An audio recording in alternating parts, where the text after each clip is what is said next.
Hello and welcome to the Nitro RX podcast. I'm one of your hosts, Nabila and Thiemo, and joining me, as always, is my brilliant co-host, the one and only Thiemo Albers Daily. How are you doing?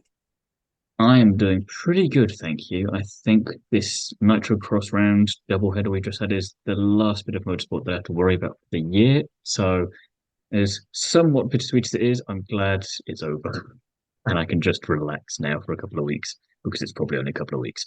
How are you? I'm good. I am excited for a little Christmas break, but it's a bit crazy because I feel like we've just done this and now we've had a whole other round. This is what happens when we're not on top of it as we usually are. Well, it's that weird But blend, isn't it? These kind of the massive gaps between rounds, and then they do two of yeah, them pretty much back to back. It feels like even with yeah. it, even if we'd done it on time, the last one, it still feels like this one's rushed up and just slammed us in the back again. I'm like, oh, we're back here. Okay, cool, let's go. Yeah, absolutely. But anyway, we're back to review the latest round of Nitrocross, which was in Glen Helen. And we're going to start out with a little bit of news. And one thing that we might have made a little bit of a faux pas on in the last episode, but we said that Travis Pastrana won round 4 back in Phoenix. However, we might have missed the fact that the stewards reviewed the last lap, chaos, and because of going off track, and going at speed through dust that was kicked up, he was demoted to P3, which meant that Fraz won the race and Larson was in P2 and Pastrana was in P3.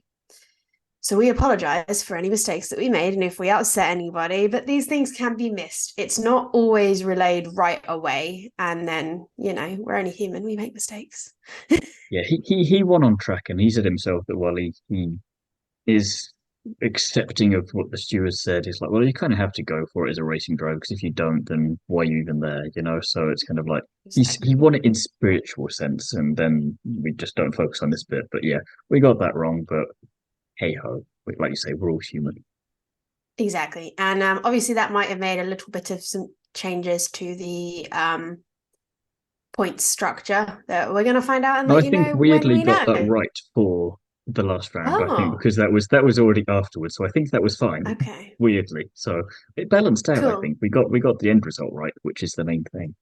Um, Awesome. Talking of end results, though, we now know where Nitrocross is going to be holding its finale for this season, and by the look of things, next season as well. Which Las Vegas, of course, it seems to be the place where everyone's going these days. Determined to show up Mm-hmm. F1, Las Vegas is going to play host to the finale, and it won't be a one-off, as I've alluded to. But March 1st to 2nd, we'll see the double-headed season finale uh, at the end of the season. So, what are your thoughts? Because I think it's going to not necessarily weirdly go better than Formula One. I think it's just going to go better than Formula One, which is it's a topsy turvy time when I was saying sentences like that.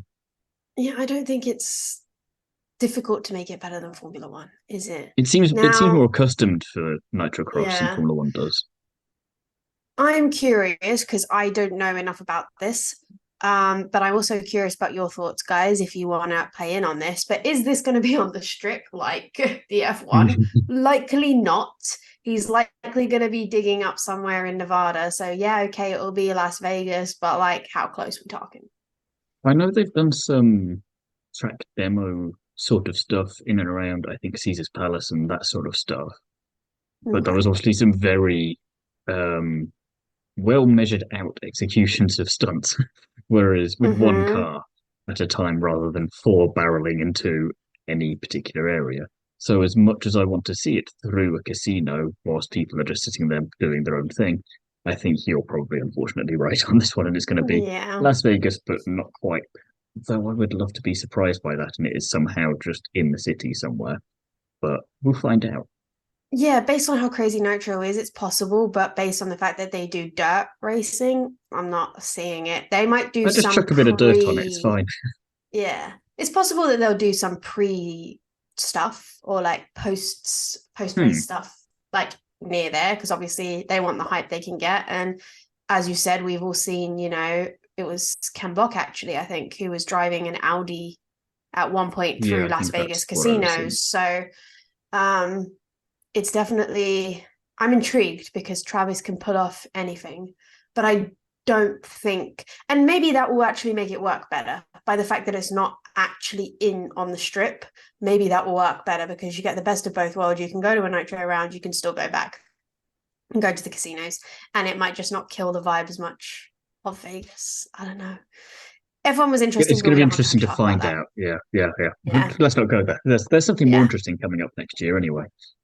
exactly. So we have a new category coming Hmm. in 24 to 25. This whole double year thing does get me sometimes, but we've Yeah, got a brand new category that will be the next Evo category. So this new car is going to have state of the art bodywork, upcycled and reused surplus components, a turbocharged four-cylinder engine, enhanced suspension, and classic reinforcements while running on 100% fossil-free fuel, and will get between 450 to 550 horsepower using Nitro Boost.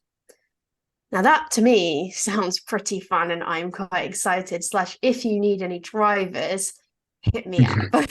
there's a reason I always made sure that you were talking about this section. It's like she's going to love this. Yeah, I'm excited. That sounds awesome. I'm excited for new categories because Nitro does so well in being able to cope with all these categories, and they always make them exciting. But also, who doesn't love more racing on a weekend? And secondly, intrigued. Fossil free fuel, intrigued. Curious to know how that's Yeah, going to work. And I'm also curious to know how this Nitro boost is going to work, because is it going to be something that you can only use it you've seen Fast and once, like through Furious. the That's how whole it's going to thing? work. Yeah, that's exactly how I was thinking it. So, like, maybe, you can use it on your Joker lap. Like, there'll be some form of rules on when you can use this Nitro boost. And I'm excited to see how, but I'm also hoping you what can it only use it does. exclusively over a gap jump and get extra airtime. I don't know how safe that would be, but we'll find Just out. make bigger runoff areas. It's fine. It's fine. Yeah, it's kind of yeah because you've got the next category and then you jump into Group E as we've seen with a couple of people recently. So this may be slim. It's an in between the two. Who knows what goes alongside? It's going to be interesting to see where it fits in, but it's very intriguing, and I'm looking forward to seeing that. And we've also Yeah. got the calendar for next year out as well, or next season, which is the next 2 years, weirdly, it's like you say, double year. And Yeah. it's an all-American-ish affair with one exception. And we're going to be kicking things off in Richmond Raceway in September, then moving to Salt Lake City in October, back to Phoenix in November. Then we've got a big gap until Glen Helen in January. And then we've got another one in January and end of January, beginning of February in Calgary over in Canada, and then back to Las Vegas for the finale at the end of February, early March. Feels like a slightly slimmer calendar again this time around. And I'm in Yeah. two minds about it because I wouldn't mind a bit longer. If it's still double rounds every time, then at least we get a lot out of it. But I'm curious as to why they're doubling down on the all American affair side of things. Yeah, I'm intrigued. It'll be interesting. We have written Las Vegas Strip on this one, so we might be seeing it on the strip. Who knows? Maybe Maybe they're using we're this year as a test, and the next year they're like, "Sod it, we're going to go on the strip," and yeah, it's consequences possible. be damned.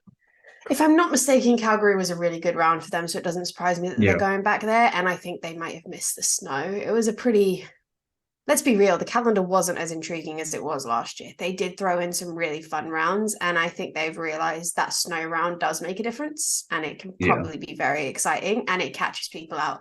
And I'm assuming it will be a double round because of it being a snow round, You wouldn't go all snow the way up to ice, Canada whatever you just want for to call one it. round, you know. So Exactly. Slim calendar. I think maybe not enough drivers for each category, or they're trying to condense it to make it easier for people to get to. So I guess that answers maybe my first question. That brings more drivers generally. So yeah, that's what we slim do on this calendar. podcast. We ask the questions and we answer it immediately because we figured it out for ourselves. Exactly. But we'll see how that all works. Well, I'm cycling backwards to next Evo. Curious to know if any drivers will make a switch. That'll be interesting Yeah. to know if any Group E drivers will go to that category, or if it's solely like the next step for next category right now. I don't know. But this What I'd sounds be very interested to see fast. driver wise would be if it's anyone who has had a go in the Group E cars before and is thinking, ooh, that's different to what I thought it would be. I need to run up first, and they go here. I'm looking at you, Jensen Yeah. Button in particular, but that kind of driver. And then it's not just a stepping stone for the next drivers. It's also somewhere where people can come in, like you say, every now and again and just see if this is something they may be interested in. And then Hmm. they feel more confident before they go into Group E. Absolutely. And I think it could be a perfect segue. We had new drivers this weekend. Leah Block made her Group E debut, but I do wonder if this could be a pretty solid category for her next year. Mm-hmm. It's just thoughts that I'm kind of riling off. But we also had another person join at Group E, Victor. I'm not even going to Ranks. try. Ranks. It's all fine. I've got you. Oh, okay, ranks. Awesome. Say what you see. He also joined Group E, and we did have a little bit of you did an interview with him, I think, talking about the fact that his Yeah, we had team a was little joining. preview about when the team Yeah, was announced as joining Group E, so that was all very nice and funny. You can go and check that out on our Instagram page. absolutely. And then Sam Lasseter, much easier name to pronounce, and Brian Deegan joined the Baja Bugs and SXS, respectively. Now, Brian Deegan bringing in a little bit of, I guess you could say, US pedigree, racing pedigree with his daughter. I actually would love to see her drive too. So maybe he had enough fun that he could be like, hey, come with. That way we Yeah, can no, I'd see. love to see it. I'm always intrigued to see a Leah Haley Deegan matchup. Very Ooh, curious. I need to make a graphic for that, but make this happen, Nitrocross. And also, after Yeah. having now seen Sam Lester outside the car, I want to talk to him for purely one reason alone. That's nothing to do with the Baja Bugs. You should see the man's moustache. It is magnificent. It is. If you've not seen it, you will search and you will not be disappointed. It is a thing of beauty. I thought it was just there for November. Oh no, he apparently does that year round. I'm there for it. All right. We'll have to get him on the podcast solely for everyone to see his mustache. And we'll have to talk about the mustache because, sometimes their We'll whole get to the cars personality within later. We go for the themselves. moustache Yeah. first. All right. Well, it was a pretty interesting weekend with Baja Bugs. I'm going to summarize it super quickly. And my only words are going to be, is anyone going to be able to knock Rodriguez and Wilkie from top 1 and 2? It Please seems answer. only themselves, essentially, because amusingly, Mm-hmm. I was watching Sunday's race and they had the slowest crash ever between the two of them. And bear in mind, this is still only a 6 lap race, still finished 1-2. And I had to double check and rewind slightly to try and figure out how that happened. Because I have been watching this, but also, huh? How? Um, so yeah, no, Zerkas as well, P3 in both. So he's just kind of there mopping Mm-hmm. up afterwards and doing his thing. But yeah, it's just very odd. Such a slow crash. I mean, you've seen the cars anyway. They're not going to go quickly, but Mm-hmm. Yeah. it's even more impressive that you can then, they're just taking the piss a bit, aren't they, when they're doing that? And then they can still go 1-2. Yeah. And they basically switched from Saturday to Sunday. Rodriguez was 1, Wilkie was 2. Next Yeah. day, Wilkie P1, Rodriguez P2. But I there is a lot of good people in this category. Like we're not Hmm. seeing. I think the problem is because they're not the fastest car, everyone's pretty much on a level playing field. But maybe these two just have more experience in these cars than the others, or they're just getting to grips with the track quicker than the others. But I mean, when we it's talk to Blake, the interesting. experience that he's got is outstanding. I mean, his record on the amount of races that he's finished, both the ones he started, is nearly one for Mm-hmm. one. So I think maybe it's stuff like that where he's just been doing it all his life. So he's not taking it easy, but he's Yeah. just at one with the category now. Whereas other people, I'm not 100% sure on all their backgrounds. So like you say, maybe it's just a matter of them getting used to things. And when you've got equal machinery, we see I mean, York and Donovan switched round, Stroll and Felix switched round, and Remery and Lasseter are in exactly the same positions for both days. So it's what you expect, but it's Mm-hmm. again, you hope that it will get closer, but it's just bloody Rodriguez and Wilkie just messing about at the front. I know. And it's been like that since the beginning, but they're always entertaining, great fun to watch. And I think it's just a perfect sport category. And I'm hoping we see more and more people joining it each year Mm-hmm. because I don't see why you would take that out next year. I know you're adding in a new category, but that's just Yeah, I can solid say, but for the entertainment. sake of one extra race, it's kind of like I know they probably have practice and semi-finals that we don't see as much of, but even if it's just a final, go for it. Just have a bit of fun. The crowd loves it more than they love some of the other categories some weeks, which is just bizarre. But you've got to, it's even more to keep it. Exactly. And I think, do you know what? I'm going to put something out that I want to see at some point. I want to Ooh. see the Group E drivers in the Baja Bugs. with the Yeah, fact that all these people are so close and they're trading back and forth just between Wilkie and Rodriguez, we know each of them can drive, but sometimes, those pesky Group E cars can have issues. They're just generally maybe too fast. So let's strip everything back. Let's throw out the Baja bugs and let's throw them all in that and see how they fare. Conor I'm intrigued. Martell's time to shine. He finally dominates everything. Who knows? It could happen.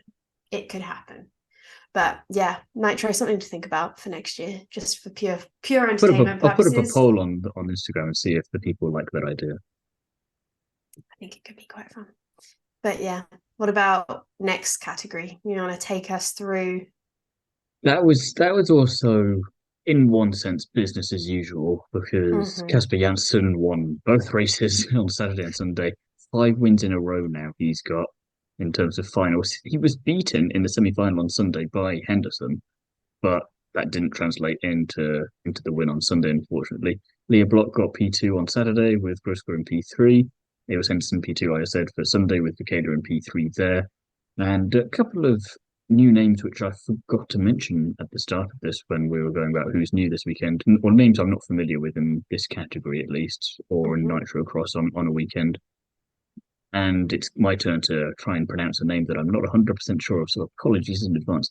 David Sturks, and Sounds perfect. I will take your lead. And Alistair Scully, much easier name there as well. But yeah, nothing amazing from him. I mean, Sturks got P4 on Sunday, so decent outing from him. And Scully was also there learning the ropes, I feel like. But again, it's nice to see so many more cars in that round. I mean, 8 cars in both. We're used Mm-hmm. to, I think, like 4 or 5. So it's Five nice or that we've got a six. few extra. Yeah. Yeah, exactly.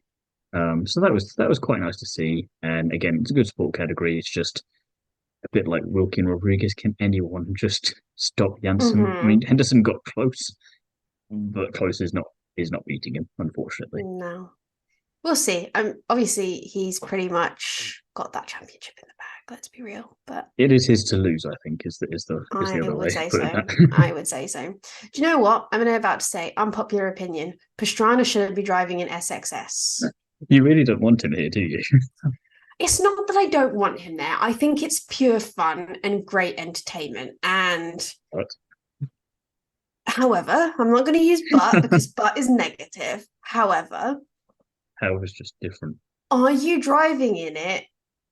And I have utmost respect for this man. He's great, great driver. Are you But driving it solely because you need a win at weekends? ooh, okay, I'm clipping that and putting it on social media.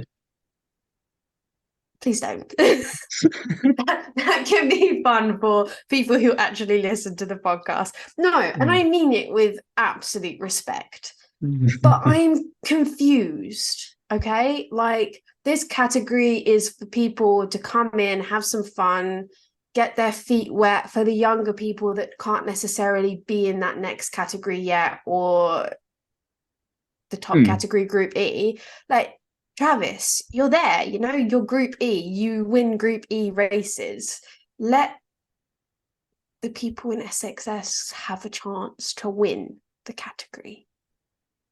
I mean, to be fair, he didn't win on Sunday, and he only narrowly won on Saturday. And he's brought Brian Deegan into the category as well now, so there's extra tension in Yeah. there. But no, I get what you mean. It's kind of it's. I think because of the other two categories where you see the same couple of names over and over again, it would be nice if in one of them at least there'd be a bit of variety there. And it is the Mm-hmm. most chaotic category of the three. It feels like of three support races, so I get that. And to be fair to him, I mean, I know he's got more experience than Baker, but it was a very nice late lunge to steal the win away from him. And I think he was talking a bit of smack before the race as well, saying about why he's racing in there. It's like, well, I'm not just going to do this and let them walk all over me. They've got to earn their wins. They've got to earn their stripes. They've got to properly beat me. And well, that did not age well for him on Sunday because he got flipped over fully during the race and ended up in P6. Um, but you're nice to see, and it meant that we got a different podium. And we've got Baker in Mm-hmm. on the top step, Remery in P2, and Gray Ledbetter again getting up there. Got on the podium this time. P3, you'd love to see it. One better than the previous day. A couple of DNFs in there, and Brian Deegan, more importantly, managed to beat him in that second race. So while he wasn't on the podium, he beat Travis Pastrana, and that's what we need for that rivalry. Oh, 100%. I think that's always intriguing. And it's fun, like, don't get me wrong, but you have your own category to win and a championship to win. Maybe messing around in the SXS is just not getting you on the ball for, Well, he wasn't in the yeah, final on Group Sunday for E, Group E, so he's like you say, maybe he's got to find his mojo elsewhere. potentially. Anyway, I did say unpopular opinion.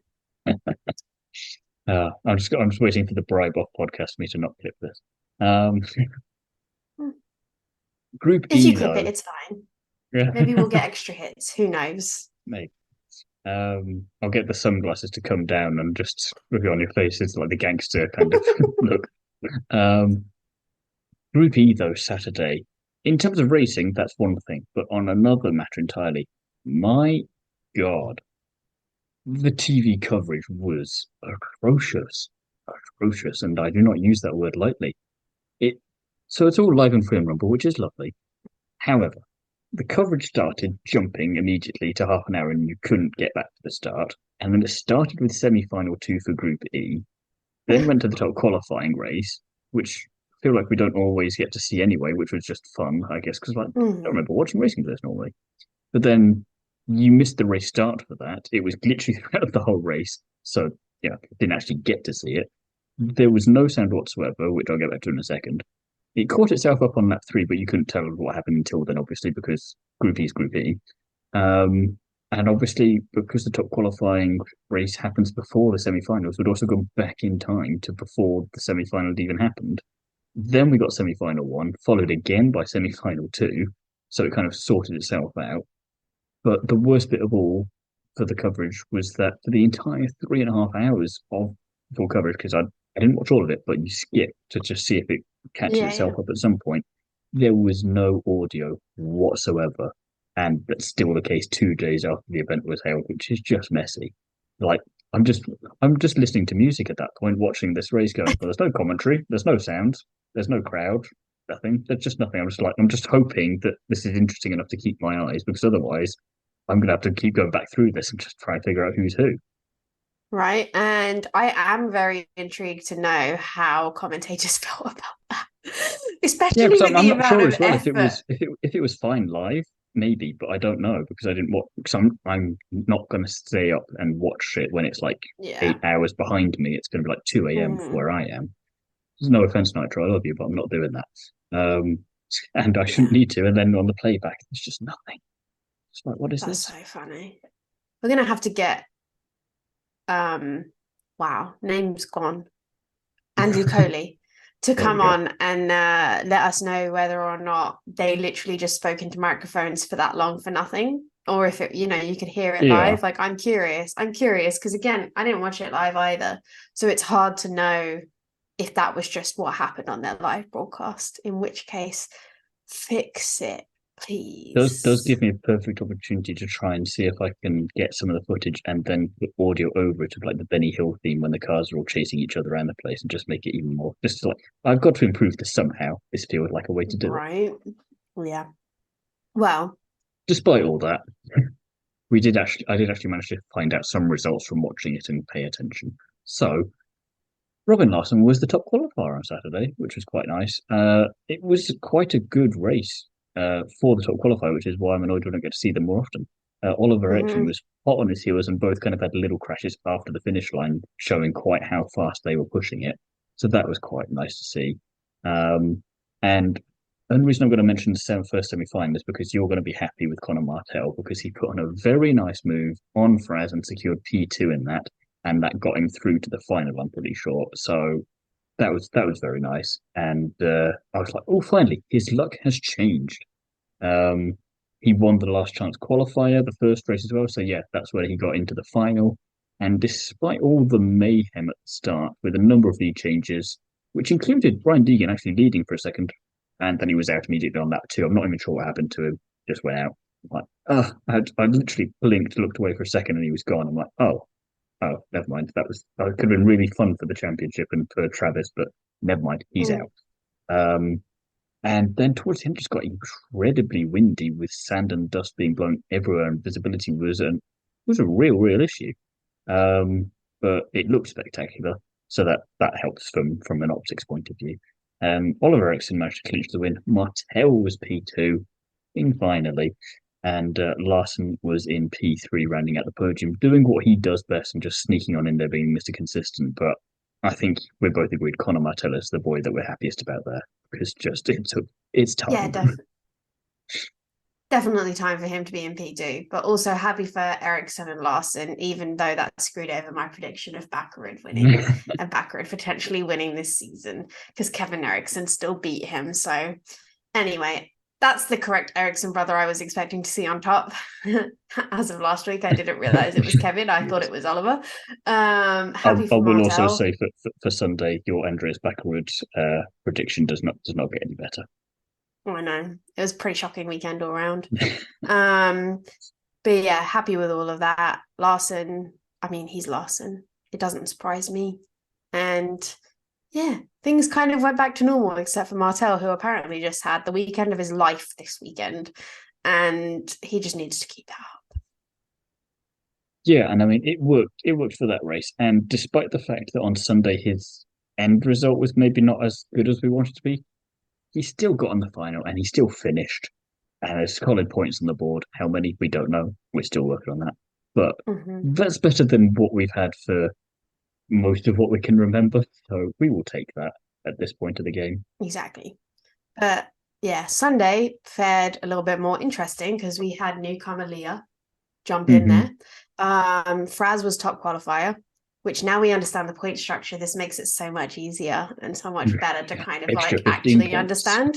Exactly. Larson was P1 in the semi-final one. Semi-final two, we had Kevin Eriksson, P1, the other brother. Franz gave him a run for You his really don't money like and he brothers was in this, do you? P2.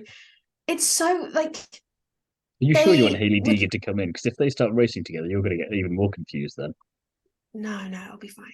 It'll be fine. It'll be fine. I'll figure it out by then. Sadly, Martel's bad luck returns as per normal. He spun and got stuck and finished P5. Last chance qualifier, Martel, Deegan, Franks. I think I got that right. Thanks. Yeah. Cool. They made it to the final, knocking out Baccarid. What a shocking weekend for the poor lad. I should Knocked out by the never newbie have as you. well. Yeah, I think at this point I should never make predictions because the people I make predictions for have really bad weekends. If you Chris could Meek make was a a prime prediction example. about Max Verstappen for Formula One for next year, that would be swell. But we just Right? need to see if that works out in a different category. Because if it does, we've got a fun season on our hands. If it not, we tried. I know. Yeah, I'm really sorry, Baccarid. I didn't mean to, but I just realized every person I ever rooted for last year, i.e., Chris Meek and Connor, are talking weekends. So And this year, basically, I will Chris never Meek's make a not come prediction back, and again. Martel has only had one good result. So Exactly. it's My bad. My backwards, bad. never winning a race again. Oh. That would be ridiculous if I had that kind of power. I hope I don't. And then last chance qualifier too. What a shame for Leah, since her water Yeah. pump just failed, and It that's was just one of these weird things with that tough. because you Doing a wouldn't think that debut, that would cause you to just be out of a race. I mean, there was a yeah, possibility it was not a water pump thing, but we weren't entirely clear. But either way, it seems really such a small issue would just give you so much damage that you're out of the race and then you can't make the final. It just sucks because we yeah. were looking forward to seeing how she was doing, and practice wise, I think she was doing all right. It's always the worst thing in the world when you have a car problem that takes you out of a race and not necessarily due to you Yeah, hitting nothing the you've done. car or Yeah. anything. Exactly. And especially on a debut like that in a category that you're probably sat there going, do I have any hope? Because these drivers are amazing. Not that Lee is not a fantastic driver. Like, I'm I not know what you mean. diminishing that. But these people have been driving this car continually for a few years. They're Hmm. in there all the time, and you're jumping in there, and it's not through any fault of your own that you're not making it to the final. And that's a really rubbish feeling. And I feel for her. Like, I hope she gets another chance and I hope she comes back into Group E. But also, it's highly likely she might end up in it next year as a full round. So we'll see. But I actually kind of want to see her in the new next category because I Yeah, want to it's see if it brings in new drivers. But just a shame all around for her. Yeah, I feel for her. and But you didn't even Oliver say anything Eriks, against her this time. no, I know. I didn't. I don't say against. I never said anything against Leah last time. I was happy she did well. No, no, It's just generally, more, just against other yeah. drivers. You didn't say anything. But yeah, it was also bad luck in terms of Oliver Ericsson, but more his fault because he clipped a tire Mhm. on the penultimate lap as well. Spun himself out of the race with his bonnet damaged, and then he tried driving off, and then his front right tire just bent all at the wrong angle. I mean, but yeah, you're not going anywhere with that. So that was unfortunate for him. And Brian Deegan was also out. I think due to a puncture, you kind of missed it and just saw him parked up to the side. And like, oh, he's gone. That was a shame. So Larson ended up winning that one because, of course, he bloody did. Fraz in P2 and then Kevin Eriksson P3. Franks in P4. Impressive debut, it's got to be said, with Martel in P5. Definitely. So survived the race. So we're happy. Yeah, absolutely. And intrigued to know how this fares up for the standings because obviously Kevin Eriksson was leading. Backerud, yeah, I don't think he was going to win now. He might struggle from where he's at right now. Curious because of the fact that, Larson and Fraz and that made up points in the weekend Yeah, I with know that top coming into the qualifiers and things weekend, like Larson that. had a I'm 12-point curious. lead, but again, that could go out the window so quickly. So we don't have updated standings available to us right now, so we're gonna have a look into that and Wait, deal with I that in didn't due think course. Larson was in. I thought Kevin Eriksson was in the lead. And then Backerud. Whoever was in the lead had a 12-point lead. There we go. Yeah, Save it's myself. Kevin Eriksson because I was very surprised at that until we understood the structure. Yeah, yes, I'm okay, holding yes. that. I'm holding that on the hill right now because I think I'm right. If I'm not, whatever. It's just one of those It's all weeks for right. me. Yeah. Who is your driver of the weekend, though? We'll wrap things up before this gets too far out of hand. I don't know. No one I'd have thought it would have been really. easy for you. Yeah, Martel to an extent, but I still don't feel that anyone knocked me off my knocked off my socks this weekend. I don't know. Such high It just, standards. yeah. I mean, absolutely Larson back on a win and on the podium. Thrilled for Martel, finally, second this year. Very happy for him. Frank's great, kind of like show up. But I don't have one driver that really stuck out to me this weekend. Usually I can pinpoint it on the head.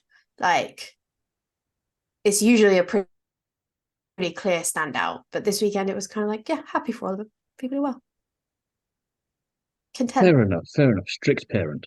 I'm going to go with Franks anyway because he made a very strong debut for on track and then off track again. I've got to shout out to Leicester because of the moustache. So there's my on and off track wins. That would always make me laugh. But it is so funny because sometimes people just pull off things like that and it just becomes their personality. It's almost like a personality trait for them. Hmm. And on that note, after some tangents that I have been on today, all in all, pretty fun though. That is all we have time for on this week's episode. And if you don't already, please go follow us on our socials, leave us some comments, let us know what you thought and also what you're thinking about the calendar because we always like to know and we're always happy to discuss, throw questions our way, throw comments, and we will see you next time. If you want any more information in the meantime, you can check our notes. As always, it will have all the information you require. We'll be back very soon for some more Nitrocross content, hopefully with a couple of driver interviews, but we will be taking a little bit of hiatus over the Christmas period. So wishing you a very Merry Christmas and Happy Holidays and Happy New Year, and we'll see you again soon.